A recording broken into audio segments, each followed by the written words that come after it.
Bonjour, en ce 9e entretien, nous allons méditer sur la passion de Jésus et sa mort sur la croix, sur son agonie et sur tout ce qu'il a pu souffrir par amour pour nous. Alors la grâce à demander, c'est de m'unir intimement à l'action du Christ qui donne sa vie pour moi et pour le monde. M'unir à Jésus qui donne sa vie en accueillant sa mort pour moi d'abord, et en poursuivant et complétant son action en m'offrant avec lui, en donnant ma vie à mon tour dans un désir de faire vivre les autres. Parce que ça, c'était vraiment le désir de Jésus, c'est que nous puissions vivre. Alors, il y aura deux thèmes, comme je viens de le dire. L'agonie au jardin des Oliviers. Alors, je vous propose dans Saint Matthieu, chapitre 26, versets 36 à 46. L'agonie, c'est une descente dans la conscience de Jésus où se livre son combat pour son élection, pour sa mission à accomplir jusqu'au bout. Il est venu pour nous faire connaître l'amour du Père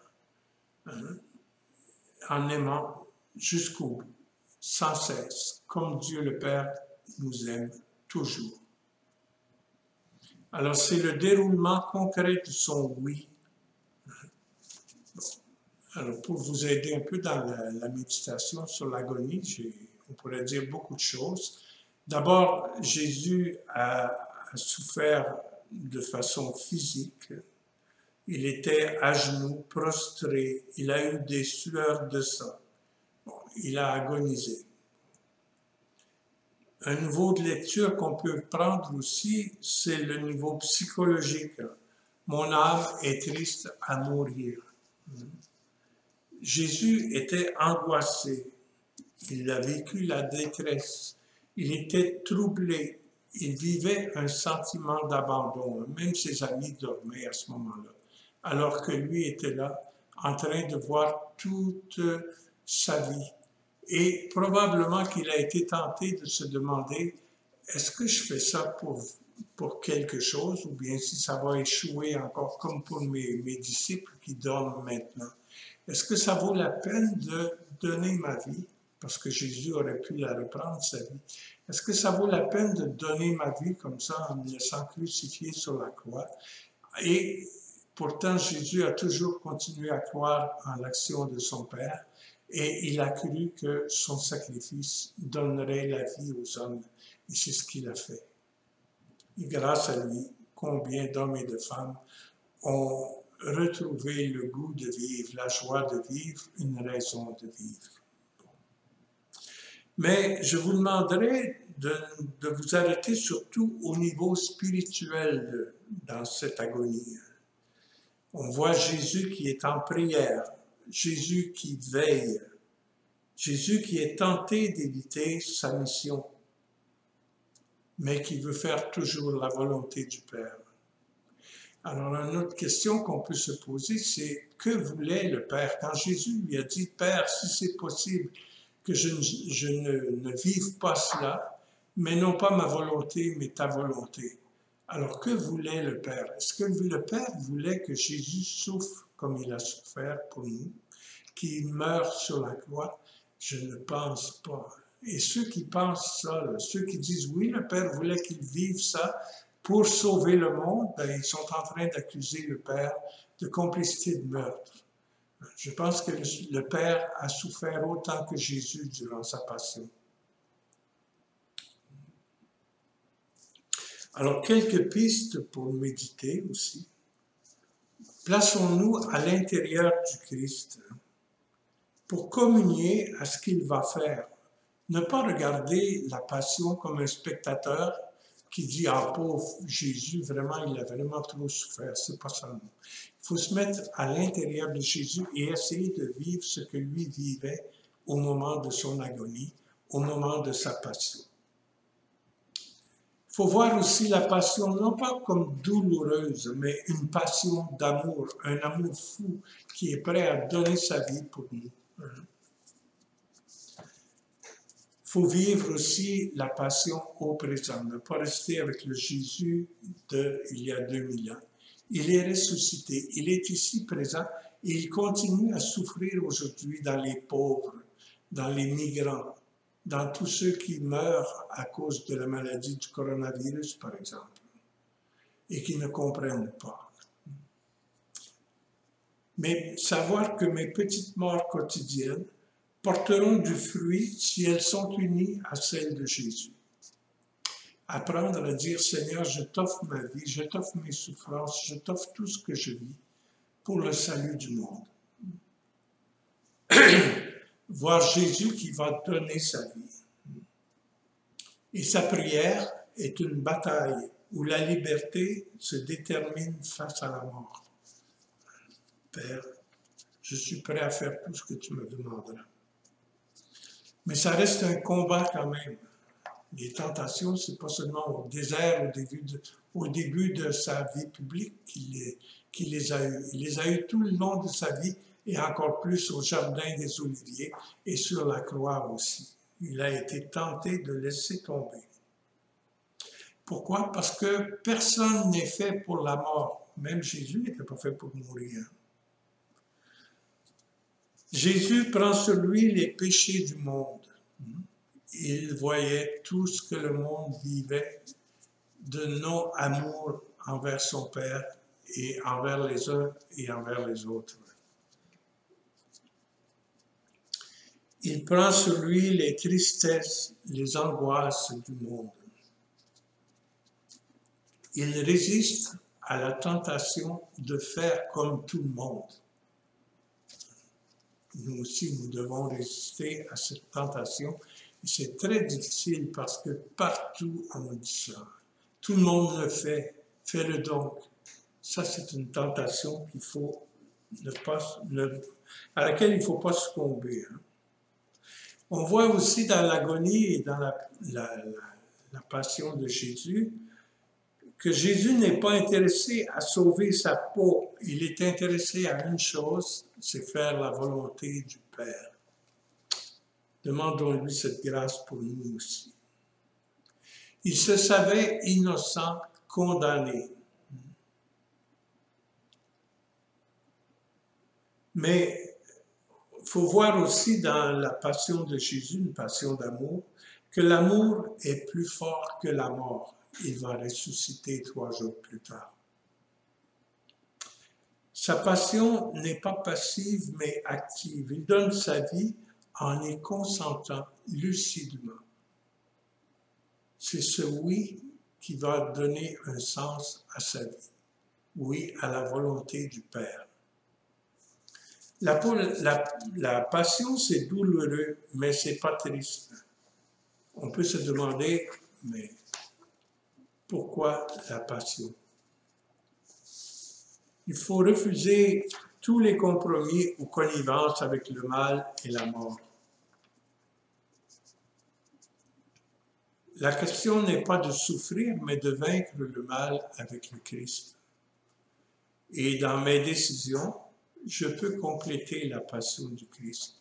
Je vous rappelle le texte de Saint Paul qui dit « Je complète en ma chair ce qui manque à la passion du Christ ». Ça, c'est dans l'Épître aux Colossiens, chapitre 1, verset 14. Alors ça, c'était surtout pour l'agonie, tout ce que je viens de dire. Mais on peut aussi lire un récit de la Passion, les procès, la mort de Jésus.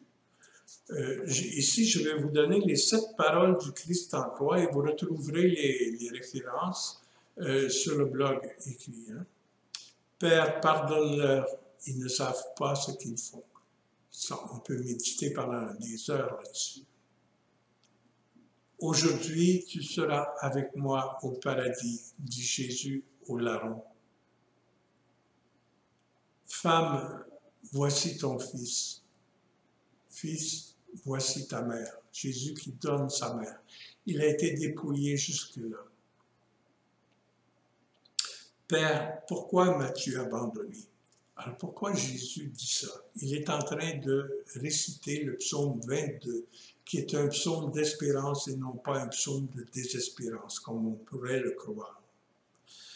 Jésus qui crie « J'ai soif », il a soif de mon amour pour lui. Il a soif de l'amour du monde pour lui.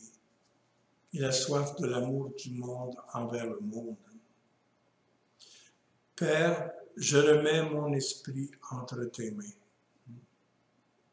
Ça, on pourrait le dire même avant de mourir et à tous les jours. Et au moment de la mort, nous pourrons le dire aussi avec Jésus. Tout est accompli. Jésus a rempli sa mission jusqu'au bout et il s'éteint. Il est mort. Vous pouvez aussi faire cette méditation des paroles devant la croix. Alors, je vais vous parler un peu de la croix du ressuscité aussi. Si on regarde une croix sans Jésus dessus, qu'est-ce que la croix représente pour ceux qui ne croient pas en Jésus? Ça représente le jugement des hommes. Il y a eu 3000 zélotes, par exemple, qui ont été crucifiés. Et ça, c'est le jugement des hommes. C'est Rome qui les a crucifiés. Alors, si on pense à la croix aujourd'hui, on ne voit personne se faire crucifier sur une croix. Mais on peut penser aux Français qui avaient la guillotine, les Américains pardon, qui avaient la chaise électrique, la chambre à gaz, ça existe encore. On peut penser au peloton d'exécution, à la pendaison, on voit ça beaucoup dans les westerns, et ici au Canada, on a eu ça pendant des décennies. La croix est un signe de mort violente. Elle représente la haine, l'abus de pouvoir, la vengeance, la jalousie. Elle représente aussi le mal, parce que habituellement, quand on met quelqu'un sur la croix, qu'elle soit de n'importe quelle forme, ben, ce sont des gens qui ont mal agi, des bandits, pour la plupart en tout cas. En tout cas, devant une croix, on ne peut qu'avoir peur. J'espère que ça m'arrivera jamais. La croix représente aussi la souffrance, les menaces. Si tu ne te tiens pas tranquille, je vais te crucifier. C'est quelque chose qu'on repousse, qu'on évite, qu'on déteste, qu'on ne veut pas voir, la croix. Elle symbolise ou bien elle représente aussi le désespoir, parce que quand tu es sur une croix en train de mourir, tu es désespéré. Tu ne vois pas comment tu vas t'en sortir. Et tu te sens abandonné de tous et même de Dieu, comme pour Jésus.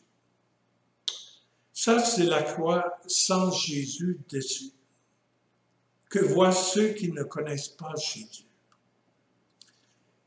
Mais nous sommes fiers de faire le signe de la croix, de l'enseigner aux autres. C'est le signe des chrétiens, le signe de la croix. Non pas de cette croix que je viens de vous présenter, mais la croix avec Jésus dessus. C'est pas pareil. Elle représente non pas le jugement des hommes, mais le jugement de Dieu qui est pardon, qui est miséricorde. Père, pardonne-leur, ils ne savent pas ce qu'ils font. Eh bien, c'est ça que je vois sur la croix, moi. Dieu qui me pardonne toujours.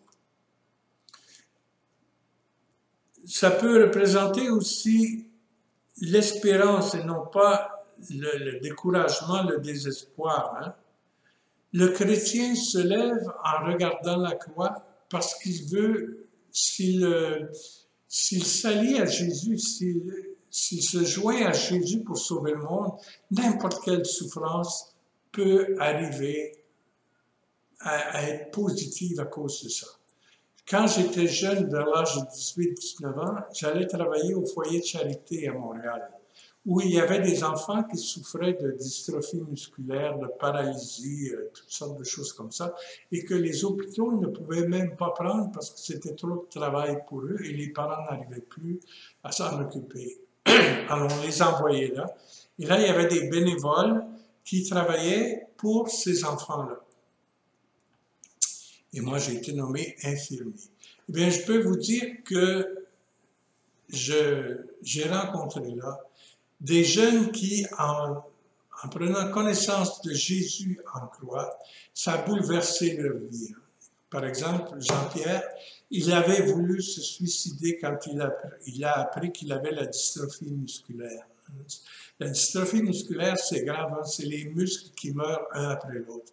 Habituellement, ça commence par les jambes, ensuite c'est les bras, les muscles du dos qui ne tiennent plus rien. Après, c'est les muscles du cou. Alors, quand la tête penche comme ça, il n'y a personne. S'il n'y a pas quelqu'un pour lui relever la tête, il risque de mourir asphyxié. Et c'est ce qui est arrivé à Jean-Pierre. Il avait 21 ans. C'était à peu près l'âge où on mourait à ce moment-là. Le gars qui était là comme infirmier, comme je vous ai dit, c'était des bénévoles. Hein. Il était fatigué parce que Jean-Pierre, il disait, déplace-moi un peu la jambe par-ci, mets-moi l'épaule un peu plus en avant, un peu en arrière. Et l'infirmier, il a dit, bon, ben, ça suffit pour ce soir, là, dors comme ça. Et il avait le cou penché comme ça. Et le lendemain, on l'a trouvé mort parce qu'il est mort asphyxié, il ne pouvait pas respirer. Eh bien, Jean-Pierre, qui avait voulu se suicider, a rencontré Jésus en le regardant sur la croix du foyer de charité. Jésus, qui l'invitait, lui a dit, tu sais, je suis mort pour que tu aies la vie. Et là, je vois que tu souffres. Je t'invite à offrir ta souffrance avec moi pour que d'autres trouvent la vie, trouvent la joie de vivre. Et c'est en souffrant avec Jésus qu'il a retrouvé une motivation. Et sa souffrance, il l'avait toujours, mais elle était devenue positive et non pas destructrice. C'est ça parce qu'il regardait la croix avec Jésus dessus.